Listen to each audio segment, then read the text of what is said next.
that he does not, quote, know how to play. He doesn't know how to defend the pick and roll. He doesn't know how to set up teammates as a point guard. Brian. I'm not surprised by any of this. He's a rookie point guard in his first month on the job. It's not unusual for a rookie point guard to struggle, especially in today's NBA.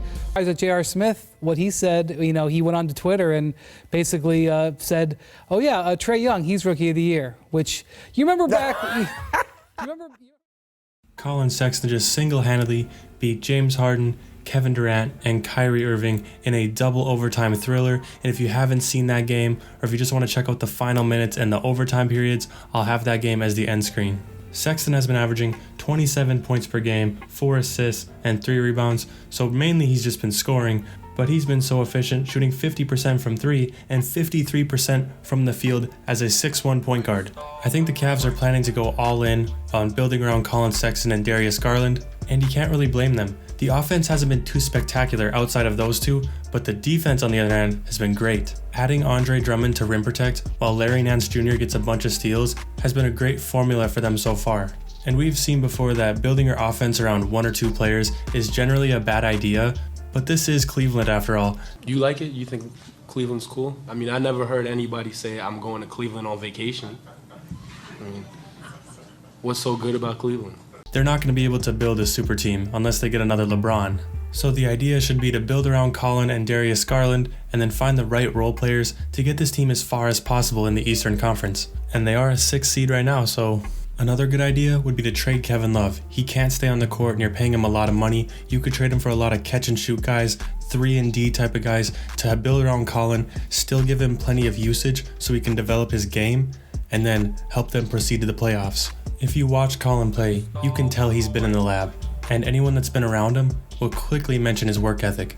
He's brought a culture back to Cleveland, and if you just watch him play and you look at how polished he is and how he makes his moves and how athletic he is, you can tell that he puts the work in all the time. And people say that he has a maniac-like work ethic and that he's always in the gym trying to improve his game. He has an obsession with the game.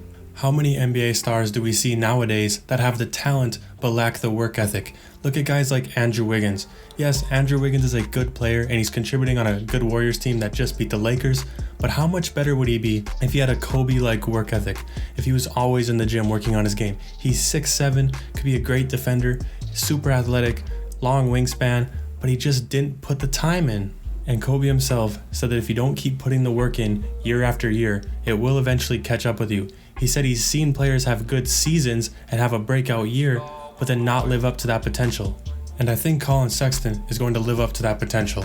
For some players, they work super hard until they get that big payday, and then they just completely fall off. And I don't think that's going to happen with Collin Sexton. Collin is the equivalent of building a 6-foot slasher on 2K with a maximum speed, and then buying a ton of VC and upping his shooting attributes. He already was a good shooter. He shot 40% from 3 in his rookie year. How many rookies do you see shoot that efficient? But now he's shooting more shots and he's even more efficient.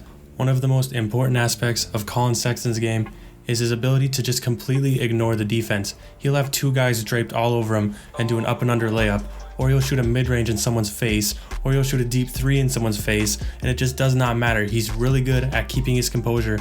But enough of the positives of Collin Sexton. He does need to work on his playmaking a little bit. He could average way more assists for how much defense attention he draws, but also he could even rebound a little bit more. I know he's only 6'1", but he can jump out of the gym, and I know not every guard wants to be like Russ and stat pad for rebounds, but I think Collin could grab a little bit more. Also, the Cavs adding Andre Drummond isn't going to help that rebound total at all. I'd also like to point out that Collin Sexton plays a ton of minutes and has an insane usage rate, but he only shoots 5 free throws a game. Dude can't get calls for anything.